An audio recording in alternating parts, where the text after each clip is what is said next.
नमस्कार दोस्तों, मैं सुरेंद्र सोनवाल आप सभी का चैनल पर स्वागत करता हूं। तो दोस्तों आज अपन देख रहे हैं वार्षिक परीक्षा मतलब ईयरली एग्जाम 2023-24 विषय राजनीतिक विज्ञान पॉलिटिकल साइंस कक्षा 11 का पेपर हुआ है, जो कि आप देख रहे हैं 100 नंबर का पेपर आया था, 3.25 घंटे का टाइमिंग मिला था। तो दोस्तों मैं पूरी आंसर की आपको बताने वाला हूँ, तो वीडियो में आप बने रहें।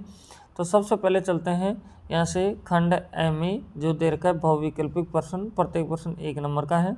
तो पहले क्वेश्चन में क्या दे रखा है इसमें, तो भारतीय संविधान का औपचारिक रूप से निर्माण किया गया है, तो इसका आंसर होगा राष्ट्रपति द्वारा। दूसरे में दे रखा है सन 1946 में उद्देश्य प्रस्ताव किसने प्रस्तुत किया, तो ये पंडित नेहरू है यहाँ। फिर है अपने पास तीसरा क्वेश्चन जिसमें दे रखा है किस आदेश के द्वारा न्यायालय किसी गिरफ्तार व्यक्ति को न्यायालय के सामने प्रस्तुत करने का आदेश देता है, तो इसमें भी अपने पास में आएगा आंसर बंदी प्रत्यक्षीकरण। तब चलते हैं दोस्तों चौथे क्वेश्चन में। तो चौथा क्वेश्चन में अपन से दे रखा है किस मौलिक अधिकार को 44वें संविधान संशोधन द्वारा मौलिक अधिकारों की सूची से हटाया गया है, तो ये है संपत्ति का अधिकार। फिर दोस्तों पांचवा क्वेश्चन आता है, तो इसमें दे रखा है भारत में लोकसभा चुनाव में खड़े होने के लिए उम्मीदवार को कम से कम कितने वर्ष का होना चाहिए, तो यह है 25 वर्ष। तो अब चलेंगे नेक्स्ट क्वेश्चन छठे में। तो इसमें दे रखा है दोस्तों कि इनमें से कौन सा कार्य चुनाव आयोग नहीं करता है, तो छठे का आंसर आपका आ जाएगा द आंसर हो जाएगा पंचायत के चुनावों का पर्यवेक्षण करना। ऐसे साथ में दे रखा है आपको कि भारतीय न्यायपालिका की संरचना के अंतर्गत सबसे निचला स्तर कौन सा है, तो ये अपन से पूछा जा रहा है। तो 7वें का आंसर होगा दोस्तों ए जिला न्यायालय। फिर 8वां है, तो इसमें बोला जा रहा है महात्मा गांधी की पुस्तक का नाम है, तो महात्मा गांधी की पुस्तक का नाम अपन को बताना है, तो इसका पुस्तक का नाम होगा दोस्तों हिंद स्वराज। फिर चलते हैं यहाँ से 9वें क्वेश्चन में जिसमें दे रखा है भारत के राज्यों में राज्यपाल की नियुक्ति की जाती है, तो ये की जाती है राष्ट्रपति के द्वारा। 10वां क्वेश्चन है भारत का संविधान लागू किया गया है, तो ये होगा 26 जनवरी 1950। फिर चलते हैं दोस्तों 11वें क्वेश्चन में। तो इस 11वें क्वेश्चन में अपन से दे रखा देख सकते हैं कि शांति का संविधान कहा जाता है, तो शांति का संविधान किसको कहा जाता है, तो ये अपन को बताना है। तो ये कहा जाता है जापान के संविधान को, ठीक है दोस्तों, जापान के संविधान को। फिर इसके बाद में 12वां क्वेश्चन संसाधनात्मक व्यवस्था को निम्न में से किस देश में अपनाया गया, तो ये अपन से पूछा जा रहा है, तो इसका आंसर आएगा आपका अमेरिका। 13वां क्वेश्चन है जिसमें दे रखा है विधायिका द्वारा बनाए गए कानूनों को लागू करने के लिए जिम्मेदार है, तो ये होगा दोस्तों कार्यपालिका। तो अब उसके बाद में चलते हैं इस लास्ट क्वेश्चन है इसका द रिपब्लिक पुस्तक के लेखक हैं, तो इसके लेखक कौन है, प्लेटो है। तो दोस्तों इस तरह से पूरा प्रश्न अपना हो जाता है। तो अब चलते हैं दूसरे प्रश्न में जो रिक्त स्थान का आपको दिख रहा है, तो मैं अभी सभी के आंसर बताने वाला हूं, तो वीडियो में आप बने रहें। बहुत इंपॉर्टेंट क्वेश्चन है दोस्तों, जिनका पेपर हो गया उनके लिए आंसर की चल रही है और जिनका नहीं हुआ उनके लिए सेम ऐसा ही पेपर आपको एग्जाम में देखने को मिलेगा। तो यहाँ पहला क्वेश्चन है संविधान सभा की पहली बैठक, फिर यहाँ से है ब्लैंक को हुई, तो संविधान की पहली बैठक है जो हुई थी दोस्तों 9 दिसंबर 1946 को हुई थी। फिर दूसरे क्वेश्चन में दे रखा है उच्च न्यायालय मौलिक अधिकारों को बहाल करने के लिए जारी कर सकता है, तो जारी क्या कर सकता है, ये रिट जारी कर सकता है। ऐसे तीसरे क्वेश्चन में है कि भारत में वयस्क मताधिकार की न्यूनतम आयु वर्ष है, तो ये है 18 वर्ष। फिर अपने पास में दे रखा है चौथे क्वेश्चन में भारतीय संविधान द्वारा एक सशक्त की स्थापना की गई है, तो ये किसकी स्थापना की गई है, केंद्र सरकार की, किसकी, केंद्रीय सरकार की, ये आपका आंसर हो जाएगा।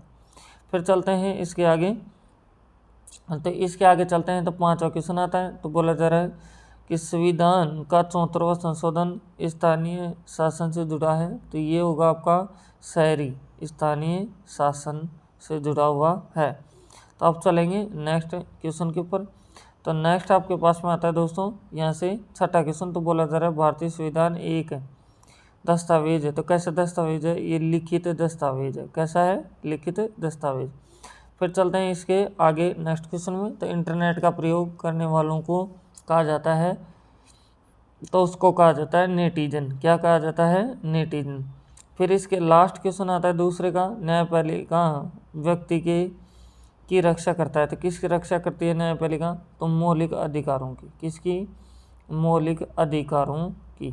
दोस्तों मेरे हाथ के द्वारा ये सभी आंसर लिखे हुए हैं, तो मैं अभी आपको वीडियो में दिखाऊंगा, तो वीडियो में बने रहें। और अगर चैनल पर फर्स्ट टाइम विजिट कर रहे हैं, चैनल को सब्सक्राइब करें, बेल आइकन प्रेस करें, अपने दोस्तों के पास शेयर भी करें और वीडियो को लाइक करें।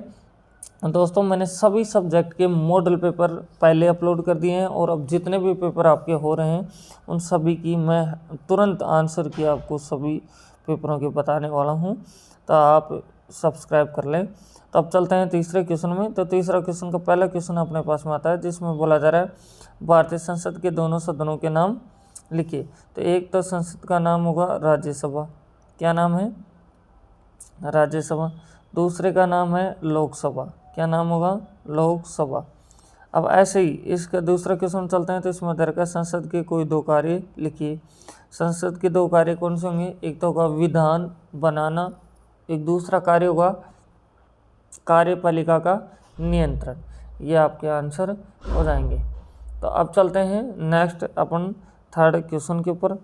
तो थर्ड में क्या दे रखा है देख सकते हैं आप लोग।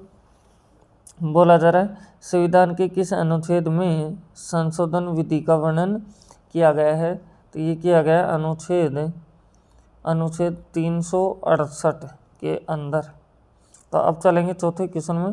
तो चौथे क्वेश्चन में दे रखा है आपको कि संविधान की मूल संरचना के सिद्धांत से क्या आशय है? तो इसका आंसर सुनेंगे ध्यान से। तो इसका आंसर होगा भारत की संविधान की मूल संरचना केवल संवैधानिक संशोधनों पर लागू होती है, जिसमें कहा गया है कि संसद भारतीय संविधान की मूल विशेषताओं को नष्ट एवं परिवर्तित नहीं कर सकती है। यह आपका आंसर हो जाएगा। अब 5 क्वेश्चन की बात कर लेते हैं।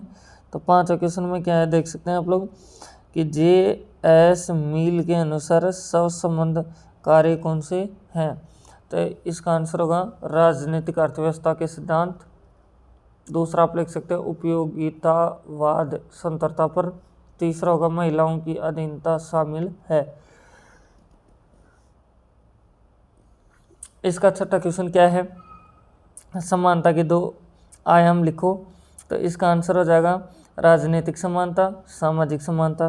फिर उसके बाद में अपने पास में नागरिकों को समान मताधिकार दिया जाना किस प्रकार की समानता का प्रतीक है?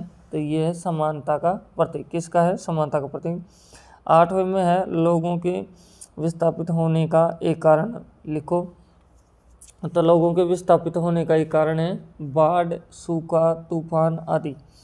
फिर 9वां क्वेश्चन है एक संस्कृति एक राज्य की अवधारणा से क्या आशय है?